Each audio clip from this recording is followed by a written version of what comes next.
This is the cheapest i7 laptop right now, and this laptop needs your attention. Now the thing is, you can get cheaper i7 laptops, but they are from newer brands, so the after-sale supports and repairability are dicey. Plus, all the i7 laptops you see on Amazon under 60,000 are usually older generation and have a low-powered U-series CPU. But this is i7 high-powered H-series laptop, plus from a reputed brand like Asus. So this is the Asus VivoBook 15, and we got it for 59,999 rupees. So now the question that has to be asked is, what's the catch? Are there any compromises, or this really is the best laptop under 60,000? Well, to answer this question, I've been using the laptop for around 2 to 3 weeks now, and I have some really interesting things to talk about. So watch the video till the end. Let's begin. Now, before we get to the video, here's a quick word from our sponsor, Surfshark VPN. And fair thing, we have been personally using Surfshark before they even approached us for this video. Now, you're obviously being tracked anywhere that you browse or watch on the internet. So getting a paid VPN makes sense, and importantly, Surfshark VPN for two simple reasons. Number one, Surfshark VPN works on all websites seamlessly with good privacy, and you can even unlock content from other parts of the world that are not available in India. Here's a good video for that. Number two, Surfshark VPN not only starts as low as 180 rupees per month, but you get unlimited device access, so you can share it with your friends and family. Now, Surfshark VPN partnered with us, and for Team TW, you get an exclusive Surfshark deal. Enter promo code TechVisor for an extra 3 months free at surfshark.deal/TechVisor. And also there is a 30 days money back guarantee, so there's no harm in trying. Now, I've used this laptop for around 15 days or so I'll tell you my experience from day one. Like, the first things that I really liked about this laptop is the design. I mean, just look at it. It is so minimalistic. There are no flashy logos or anything here, just this simple Asus VivoBook branding on the lid. And here's what's even more interesting. The top half is very smooth. And if you turn around, see, it is textured, it is rough, and it is anti-slippery. So when I was using the laptop on the desk, see, it is fixed. No screen wobble or anything. Also, this laptop is easy to carry around. Like, see here, it weighs in like just 1.68 kg, which I would say is very normal. Besides this, you get 2 air exhausts, one on the top over here and other on the left side. Now, initially I had my concerns because on other laptops, if I have the vents on the side, you can feel the heat on this pinky finger. However, that was not the case here because this top vent exhausted most of the hot air. The only concern with this design is fingerprints.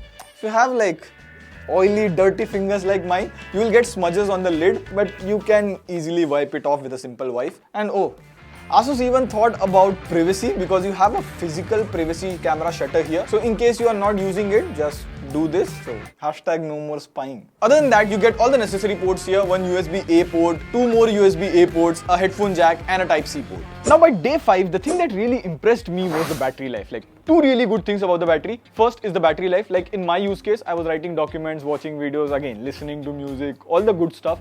And I always had the brightness at 100%. Even then, I was getting around 5 to 6 hours on battery. And if you know Windows laptop, that is a decent number. And second is this auto dimming feature. So see here, if I have a dark screen open, like Google in dark mode, the brightness automatically gets lower. And when I open a white screen, see, it automatically gets brighter. And this is a Windows 11 feature, and it does improve battery life. However, there is one small little thing over here. See, you do get a Type-C port over here, but you cannot charge using it. It is only for data transfer. So you'll have to carry this power brick with you everywhere to charge the laptop. Another thing I really liked about this laptop is the comfortable typing experience. So you get a full-size keyboard, QWERTY plus number pad, and I find this number pad really useful. Like, I'll give you a personal example. So the other day I had to make an Excel sheet and I had to enter like lots of data. So using number pad to enter data in Excel is like really faster. So if you guys use Excel or even game, like, the dedicated number pad key is a lifesaver. Also, this has a backlit keyboard, so in night time when there is less light, you can still see all the keys and type comfortably. Other than this, the plastic material used to make the keys is really nice, so it doesn't catch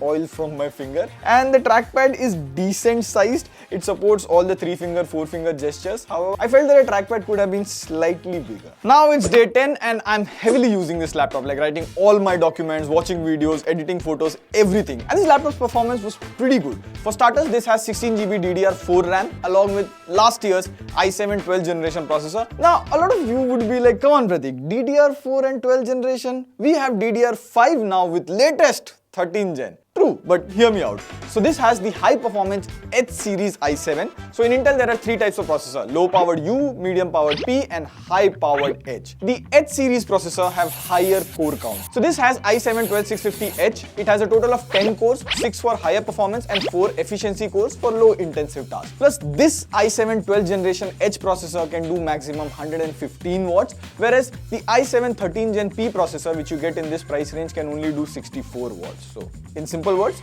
more watts, more performance. So in theory, an i7 12th generation H processor should outperform a 13th gen U processor or possibly even P processor. Now we ran Cinebench. The VivoBook 15 scored around 10,687 in multi-core and 1,564 in single core, which is pretty nice. But these are just theories and numbers. How does it perform in real life? Well, of course, it is i7, so without any doubt, normal day-to-day tasks can do pretty well. But I also did heavy tasks on it. Like I use Photoshop to make our thumbnails, so we have like 15-20 layers and I didn't notice any lag or anything. It was pretty fast. I even tried video editing our YouTube shorts on Premiere Pro, importing files, applying color grade and all of that. Again, no lag as such. But yes, if you push it, like if you have multiple windows open and if you do 4K video editing, then it may lag. Now again, this is not a gaming laptop, but I still tried playing CSGO on default settings. It was very laggy, so not a good choice for gaming. Another thing that I must point out, there is quite a lot of difference in performance when this laptop is plugged in versus on battery. Like see here, I ran the same Cinebench on battery and it scored nearly half. Even in real life, see if I have a game downloading on Steam, then I start typing on Google Docs or open multiple tabs, it starts to lag. So not that big of a deal because this is pretty normal with every Windows laptop. If you plug in the laptop, you get better performance. So overall, from a performance perspective, especially coding, productivity apps, all of that, I would say the VivoBook 15 is pretty nice for the price. Okay, so by day 15, I started noticing the few places Asus had made compromise on this laptop to keep the price low. Like first is the display. So you get a 15.6-inch anti-glare 1080p display.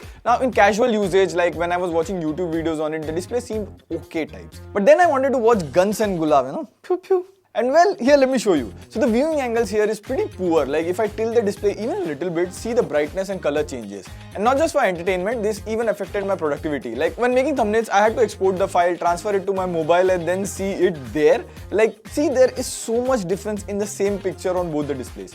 So the display is like, gets the job done type. And if I have to talk about the speakers, well, this is a 60,000 laptop and this sounds just as good as any other Windows laptop at this price. And by good, I mean bad. Just have a listen.